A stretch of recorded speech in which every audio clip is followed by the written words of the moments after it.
اپنی چال میں میانہ روی اختیار کرو.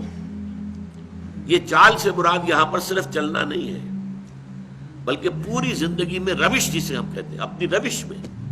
اب روش بھی اصل میں تو چلنے کے معنی میں آتا ہے، لیکن روش کیا ہے؟ رویہ، روش ہر اعتبار سے ایک درمیانی کیفیت. والقصد فی الفقر والغنا، حضور نے فرمایا ایک حدیث میں کہ مجھے میرے پروردگار نے 9 باتوں کا حکم دیا ہے، ان میں سے ایک یہ بھی ہے کہ چاہے تنگی ہو اور چاہے کشادگی ہو، کافی مال موجود ہو، ہر حال میں اقتصاد، قصد، درمیانی راستہ اختیار کرنا. یعنی یہ کہ اگر بہت تنگی ہے تو کوئی حرج نہیں ہے، کسی وقت قرض بھی لیا جا سکتا ہے، لیکن یہ کہ جو ضروری کام کرنے کے ہیں وہ کرنے ہی ہے. اور اگر زیادہ دولت آ گئی ہے تو بہت زیادہ کھل کھیلنے کی ضرورت نہیں ہے. اس میں بھی یہ ہے کہ محتاط انسان جو ہے وہ خرچ کرے، صحیح صحیح جگہ پر خرچ کرے. تو والقصد فی الفقر والغنا، تو یہ بھی اسی طریقے سے چال کا انداز بھی، اس میں بھی یہ ہے کہ نہ بہت تیز چل رہا ہو آدمی، نہ بہت دھیمے چل رہا ہو، اس میں بھی محسوس ہو ایک درمیانی چال سے انسان چل رہا ہے. خرچ کے اندر خاص طور پر یہ معاملہ آتا ہے کہ نہ تو کوئی بخیلی کا انداز ہو اور نہ اسراف ہو، نہ تبذیر ہو. اسراف سے تبذیر اور زیادہ بری شے ہے. اسراف تو یہ ہے کہ آپ حقیقت میں جس شے کی ضرورت ہے اس پر ضرورت سے زیادہ خرچ کریں، یہ اسراف ہے. کھانا آپ کی ضرورت ہے، وہ ایک سالن روٹی سے بھی گزارا ہو سکتا ہے، کئی ڈشز، کئی کھانے، یہ اسراف ہے. اس کو حضور نے منع کیا، ناپسند کیا، سختی سے ناپسند کیا. بلکہ آپ نے فرمایا کہ اگر روٹی میں گھی لگا ہوا ہو تو پھر سالن کی بھی ضرورت نہیں، کیونکہ اس کا سالن اس کے اندر موجود ہے. گھی جو اس میں لگا ہوا ہے وہ کافی ہے.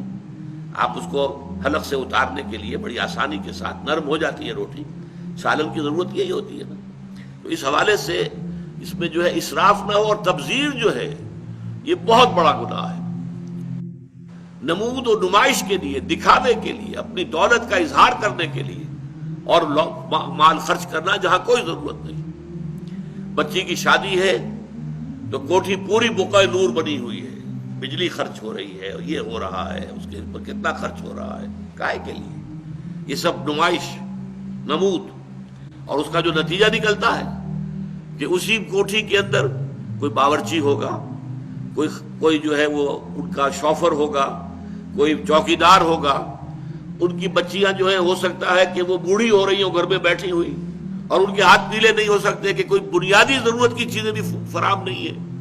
ان کے دلوں میں محبت پیدا ہوگی سیٹھ صاحب کے لیے، یا یہ کہ نفرت پیدا ہوگی، نفرت اور غصہ.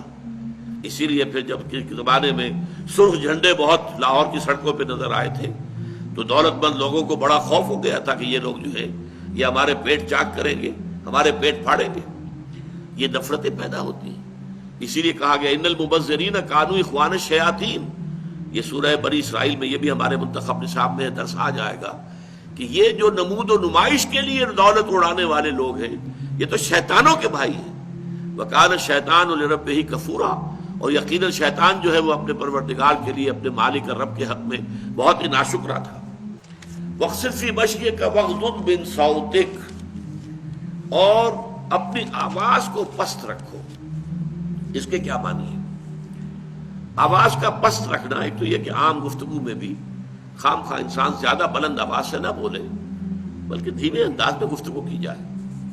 لیکن ایک خاص موقع ہوتا ہے، آپ کا کسی سے کوئی آرگومنٹ ہو رہا ہے، کوئی بحث ہے، کوئی حجت بازی ہو رہی ہے، اور جب آپ دیکھتے ہیں کہ آپ دلیل کے اعتبار سے کمزور پڑ گئے ہیں تو آپ اپنی آواز بلند کر دیتے ہیں. یعنی یہ کہ دلیل کے اندر جو کمی پڑ گئی ہے اسے کمپنسیٹ کرتے ہیں کہ آواز کا والیوم بڑھا دیا.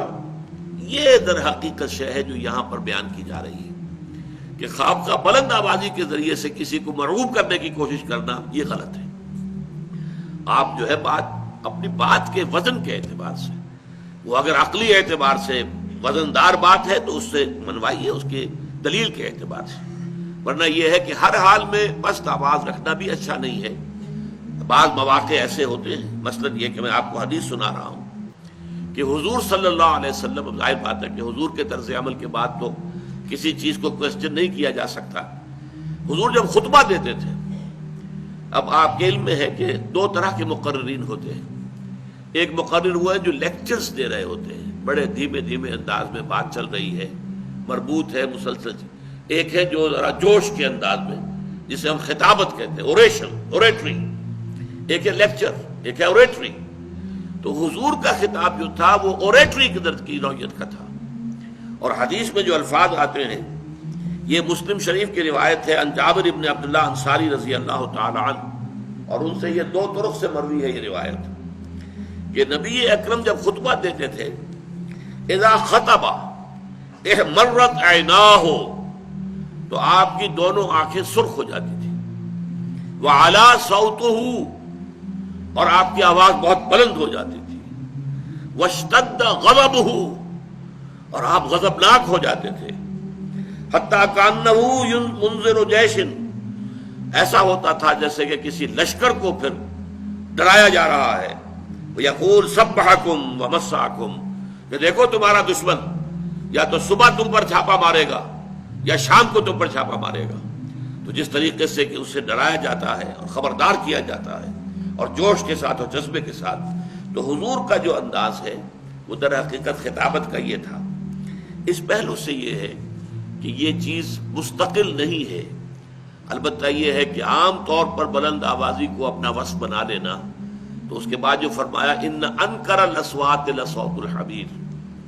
اب یہ بھی دیکھیے قرآن مجید کا ایک خاص انداز ہے.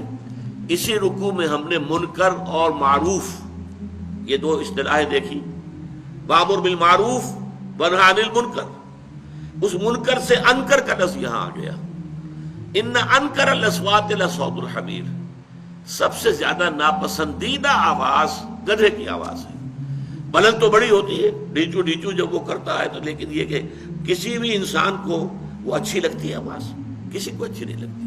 تو آواز کی محض بلندی جو ہے اس کا حسن نہیں ہے. جہاں بلندی کی ضرورت ہو وہاں پر ہو، لیکن یہ کہ عام طور پر گفتگو میں آواز جو ہے وہ پست رہے. اور یہ ہے کہ انسان گفتگو کرے تو اپنے دلیل پر، اپنے موقف کے عقلی طور پر مضبوط ہونے پر اپنا جو ہے وہ انحصار اور دار و مدار رکھے، نہ کہ آواز کی بلندی پر.